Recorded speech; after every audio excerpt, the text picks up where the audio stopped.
matin, Patrick Cohen. À la une ce matin, Emmanuel Macron qui peut dire adieu à son rêve européen, budget au ministre de la zone euro. Il n'en sera pas question aujourd'hui à Bruxelles, sommet européen d'où va nous appeler Isabelle Horry. L'Europe qui échappe pour l'instant aux taxes américaines sur l'aluminium et l'acier. La Chine en revanche est durement frappée. Hostilités Washington-Pékin qui font chuter les marchés financiers, nous dira Daniel Fortin. La grève hier a été suivie par un fonctionnaire sur 8, mais par plus d'un cheminot sur 3. Forte mobilisation à la SNCF qui augure des semaines difficiles pour les clients du train. Dans ce journal, le mode d'emploi du remboursement des billets. Et à 8h15, le ministre des Fonctionnaires, Gérald Darmanin. Les manifs d'hier vont-elles faire, sinon fléchir, au moins réfléchir le gouvernement? Nicolas Sarkozy se défend à la télévision. Il va contester son contrôle judiciaire. Information Europe 1. Marche contre les armes à Washington demain. C'est l'enquête de 8h de Xavier Yvon sur cette jeunesse américaine prête à défiler. Et puis la mise à l'eau à Saint-Nazaire aujourd'hui du plus grand paquebot du monde. 362 mètres.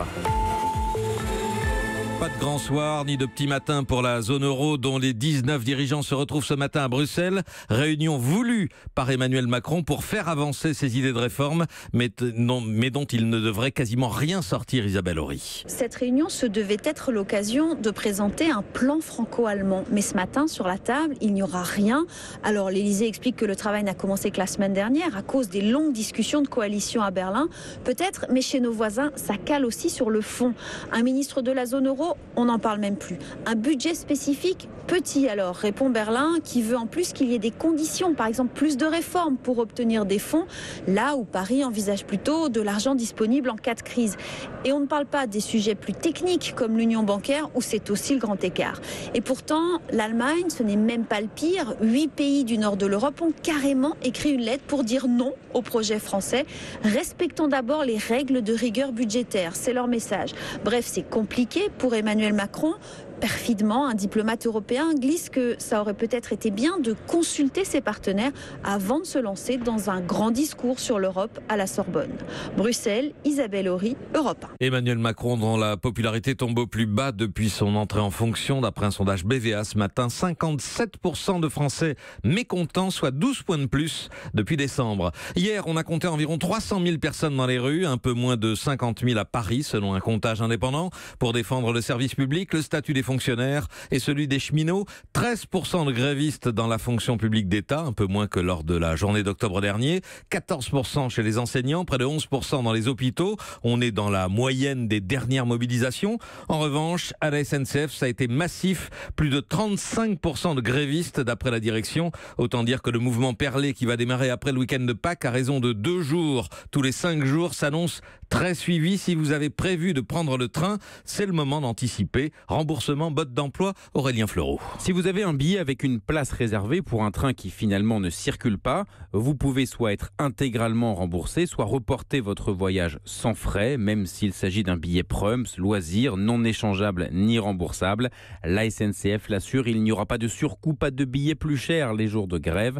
En revanche, cela s'annonce compliqué de trouver une place dans un train, surtout aux heures de pointe. Pour ceux qui auraient un billet d'avion pour aujourd'hui ou pour vendredi prochain, veille du week-end de Pâques, là c'est Air France qui est en grève. Un échange ou un remboursement sont possibles, mais vous pouvez aussi être dédommagé, explique Anne-Laure Herry de la société Air Indemnité. En cas d'annulation de vol, de retard de plus de 3 heures à l'arrivée, de refus d'embarquement pour cause de manque de personnel à bord, ce qui peut arriver dans le cas d'une grève, le passager peut bénéficier d'une indemnité qui va de 250 à 600 euros par passager. Et ces montants sont conséquents puisqu'en général, selon Air Indemnité, ils représentent près de 10 millions d'euros sur les 25 que coûte en moyenne une grève de 24 heures. Aurélien Fleureau, aujourd'hui nouvelle grève chez Air France pour réclamer de meilleurs salaires. La direction prévoit d'assurer 75% des vols.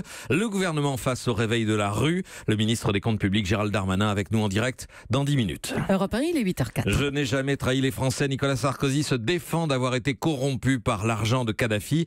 Il l'a fait longuement hier soir sur TF1. Il se trouve qu'on met un ancien président de la République. C'est la France, c'est la fonction qui est en cause. Au même niveau qu'une bande d'assassins et d'escrocs condamnés pour cela. J'ai pas l'intention de plaisanter avec ça. Ça me prendra 1 an, 2 ans, 10 ans.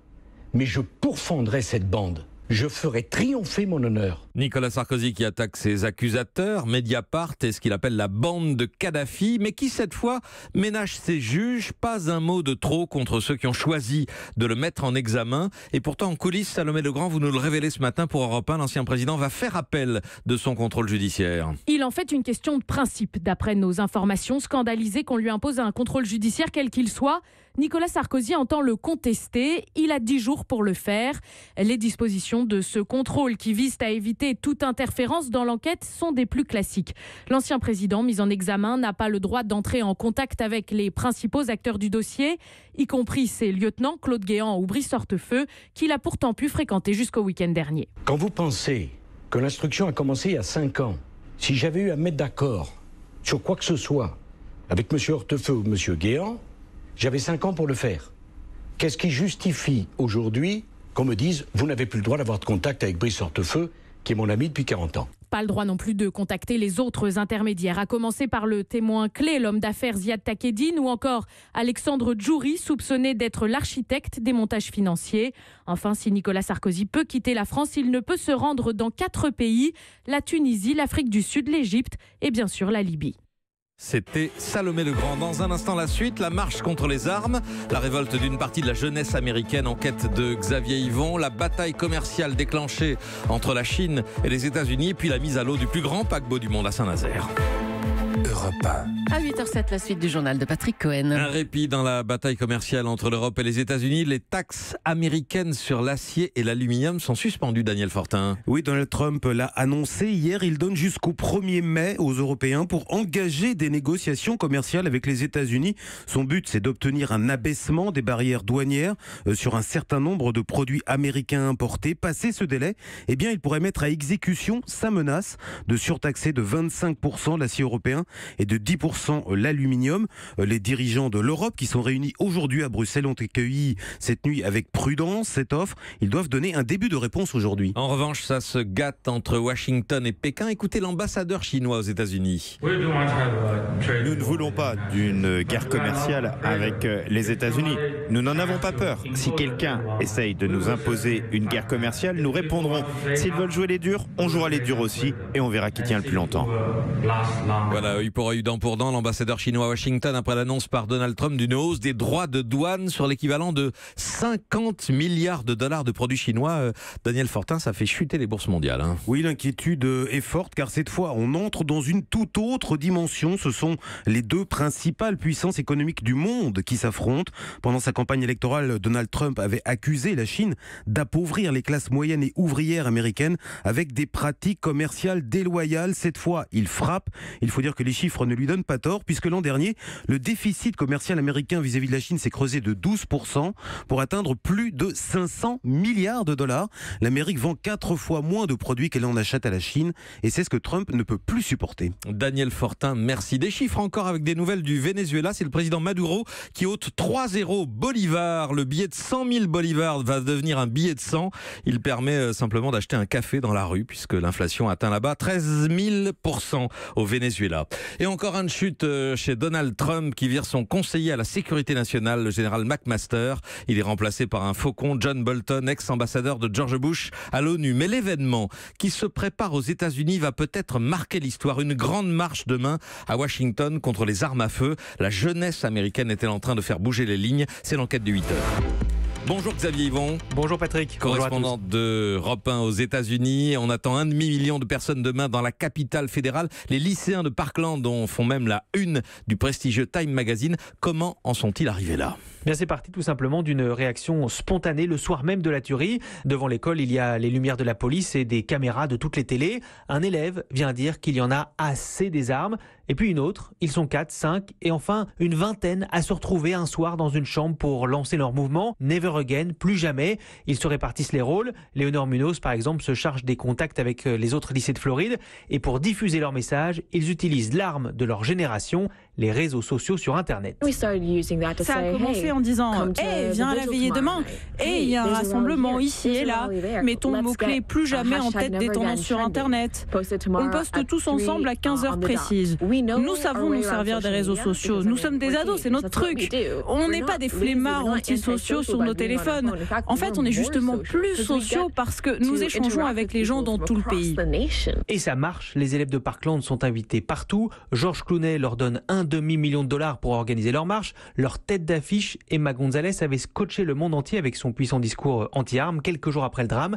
Eh bien, elle compte désormais plus d'1 million d'abonnés sur Twitter. C'est plus que la NRA, le lobby des fabricants d'armes. La NRA, justement, qui a vite contre-attaqué. Xavier, on se demande, au-delà des symboles, comment ces adolescents peuvent vraiment avoir un impact? Alors, ils ont déjà eu un premier impact concret. La Floride, qui est un laboratoire de la NRA, a passé une loi impensable auparavant. Des mesures, certes limitées, de contrôle des armes. Mais les jeunes de Parkland savent que leur vrai pouvoir est dans les urnes. Ils sont nés juste après la première tuerie de masse dans un lycée, celle de Columbine. C'était il y a 19 ans.